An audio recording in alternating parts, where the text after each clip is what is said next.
Mas pinainit pa ng celebrity na si Catherine Bernardo ang summer matapos gulatin ang mga netizen sa kanyang sexy photoshoot para sa cover ng Mega Magazine.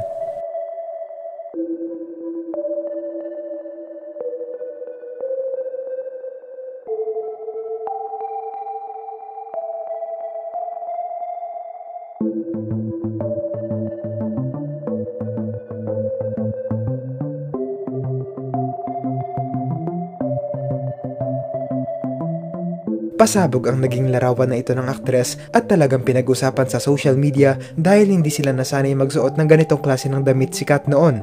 At sa pagpapakita niya ng bagong bihis sa sarili niya, talagang pumatok ito at nagustuhan ng publiko.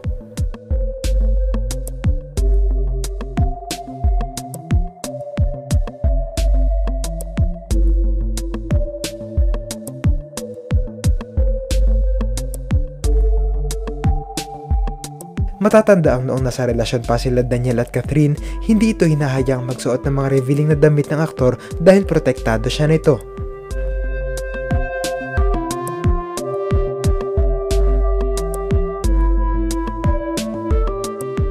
Kaya naman ngayong ilang buwan na matapos ang kanilang hiwalayan, mas naging malaya na si Catherine na magsuot ng damit na gusto niya. Tulad na lang ng damit na sinuot niya rito sa naturang photoshoot ng Mega Magazine.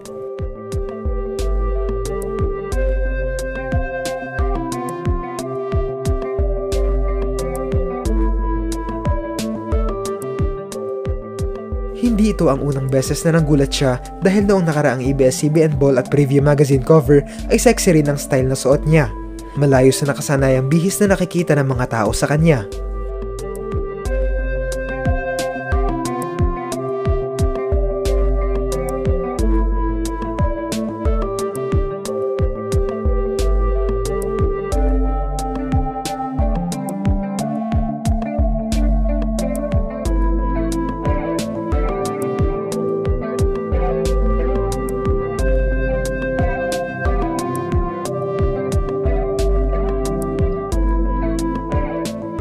Talaga nga bang tuloy-tuloy na ang major transformation ni Catherine ngayong single na siya?